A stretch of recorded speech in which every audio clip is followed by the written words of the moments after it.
아이가 생기지 않는 부부에 대한 질문입니다. 제가 아는 지인은 결혼한 지 5년이 넘었지만 아이가 생기지 않는다고 합니다. 병원에서는 부부 두 사람 모두 이상이 없다고 하는데요. 주변에서 아이를 입양하여 키우면 자손을 볼 수 있다는 말을 들었습니다. 스승님, 그런 말이 맞는지요? 맞다면 그 원리가 궁금합니다. 또 이 부부는 어떤 노력을 해야 하는지 가르침을 주시면 감사하겠습니다.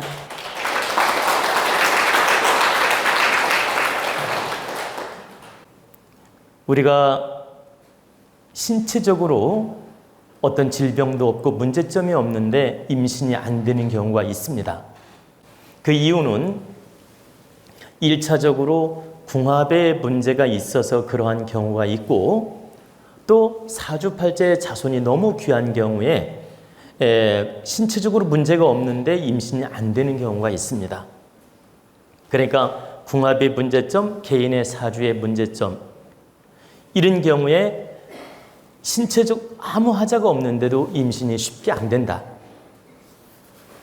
그리고 또 하나 원인 분석을 해보면 그 조상 산소가 이렇게 절손지에 있거나 절손지, 손이 끊어지는 장소에 조상 산소를 모셨거나, 또 화장을 하면 안 되는데 조상을 모두 다 이렇게 파헤쳐가지고 화장을 해서 이렇게 참 자연으로 돌렸거나 해가지고 그 에너지가, 즉 공급 에너지가 끊어졌을 때, 후손한테 공급할 수 있는 에너지가 끊어졌을 때 그러한 현상이 오는 경우도 있다는 뜻입니다. 근데 이제 이렇게 문제점이 있을 경우 대체적으로 5년이 아니라 10년이 가도 자식이 안 생길 수도 있습니다. 평생 안 생길 수도 있다. 그런데 양자를 들여서 이제 키우거나 양자를 들여서 이제 우리가 친자를 삼을 경우 아이가 임신되는 경우가 있죠. 드라마상에도 나오고 실제 그런 사례들이 있습니다. 그건 왜 그러냐? 내 팔자에 자손이 귀하고 궁합에 문제점이 있어서 자손이 귀한데, 내가 다른 집 자손을 데려다 키우게 되면 1차적으로 큰 적선과 공덕을 쌓는 행위 됩니다. 1차적으로. 두 번째는 자식문이 막혔는데 이 자식을 데려다 키움으로써 문을 열어주는 작용을 합니다. 그러니까 어떤 파장에 의해서 문이 막혔는데 내가 다른 집 자식을 키움으로써 자식문을 열어주는 작용을 한다. 그래서 막혔던 기운이 뚫리는 작용에 의해서 임신이 되는 경우가 있다는 뜻입니다. 근데 이 경우는 10명 중에 정말 한 3명 정도 가능성이 있는 것이지 10명 모두가 그런 것은 아닙니다. 그 말은 궁합의 질량이나 사주의 질량이나 조상의 어변의 질량이 심각하게 문제가 없을 경우에는 이 방법이 통한다, 이 뜻입니다. 근데 심각하게 문제가 있을 때는 이 방법도 통하지 않는다. 근데 적당히 문제가 있을 때는 이 방편으로서 임신이 될 수도 있고 아이를 낳는 경우가 있다는 뜻입니다. 그래서 여러분들이 이 양자를 들여서 내 자식을 낳고자 하는 욕심은 사실은 무리한 욕심입니다. 왜 무리한 욕심이냐? 결과적으로 내 자식 낳으려고 남의 자식을 데려오는 거 아닙니까? 순수하게 내 자식이 없으니 남의 자식이라도 데려다 키워서 내 자식을 삼아서 이 세상에 득되는 일을 해야 되며, 정말 자식의 보람을 느껴야 되며, 자식을 잘 키워서 이 자식의 앞길을 열어줘야 되겠다는 이념으로서 데려와서 키운다면 좋은 일인데, 내 자식 낳으려고 아이를 방편으로 데려왔다면 이게 좋은 마음은 아니잖아요. 이게 바른 마음은 아니다. 왜 그러냐?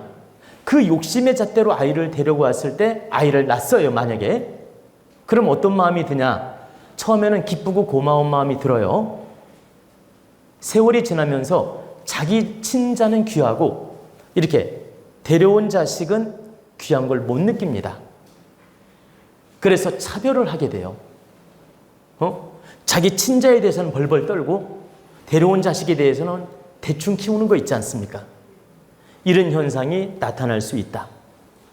그러면 이 또한 업을 짓는 행위되며 그 과보는 본인들한테 돌아온다. 그래서 만일에 양자를 들여서 친자를 보았다. 그러면 오히려 양자를 더 귀하게 여겨야 됩니다. 친자보다. 그러니까 그 과보를 면하는 방법은 내가 양자를 들여서 친자를 낳았어요. 그럼 이 양자를 친자보다 더 귀하게 여기고 잘 키워야 된다. 그러면 그 나쁜 과보를 막을 수가 있다. 그럼 나쁜 과보라는 뜻은 뭐냐? 차별하는 마음으로 아이를 잘못 키우게 되면 이 아이가 커서 그 부모를 속삭이게 되고 반드시 큰 미션을 줍니다. 근데 내가 친자보다 더 이 양자를 아끼고 친자처럼 똑같이 키울 때는 그 과보를 막을 수가 있다는 뜻입니다. 그래서 우리는 양자를 드릴 때 그 개념을 바르게 가져야 되며 이념도 바르게 가져야 됩니다. 아무 개념 없이 욕심으로 양자를 드린다면 매우 이건 위험한 행위다. 부족한 행위다. 그러면 혹시라도 내 자식이 없어서 양자를 드릴 때 어떤 마음을 가져야 되느냐? 5년이든 10년이든 세월이 흘렀는데 자식이 없어서 부득이 양자를 두고자 할 때는 바른 이념을 세워야 됩니다. 첫째는 내 자식을 낳아도 좋고 안 낳아도 관계없다.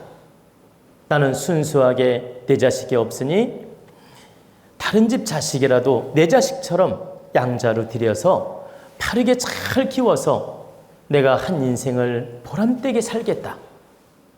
그리고 아이를 잘 키워서 이 가문을 빛내도록 노력하겠다. 또 아이를 잘 키워서 이 세상의 득대에게 내가 그 역할을 해야 되겠다.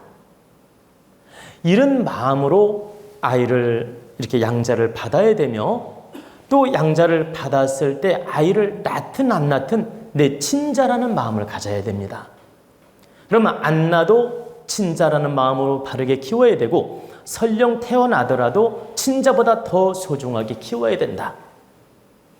이런 마음으로 양자를 들여서 키운다면 그 사람은 반드시 복도 받고 친자를 낳더라도 좋고 또 친자를 못 낳더라도 그 아이는 바르게 성장해서 그 양부모를 잘 봉양하게 된다. 양자 들여서 후회 없는 경우가 몇 %인지 아십니까? 양자 들여서 후회 없는 경우는 30%도 안 됩니다. 70%는 다 후회를 합니다. 70% 왜 후회를 할까요? 이념을 바르게 세우지 못하고 양자를 드렸기 때문이에요. 내 욕심, 내 잣대, 내가 뭔가 내 욕심을 채우려는 그런 사적인 삿된 욕심에 의해서 양자를 드렸기 때문에 70%는 실망하고 후회합니다. 그리고 30%만 괜찮은 경우도 있고 좋은 경우도 있다. 그리고 70%는 다 결과가 안 좋거나 상처를 입거나 아픔을 겪거나 후회하게 된다. 그래서 양자를 드릴 때는 함부로 드리는 게 아니다. 진정 바르게 이념을 세워서 진정 한 아이를 득되게 내가 거름이 되어주고자 하는 마음으로 키워야 된다.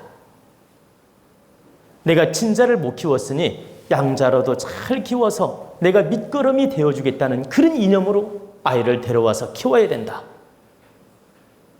그렇게 희생정신이 있을 때는 이 아이는 반드시 잘 성장할 뿐만 아니라 나에게 은혜로서 보답을 한다. 지극한 효도를 할 수도 있고 효도를 못하더라도 빛나는 인생을 살아준다는 뜻입니다.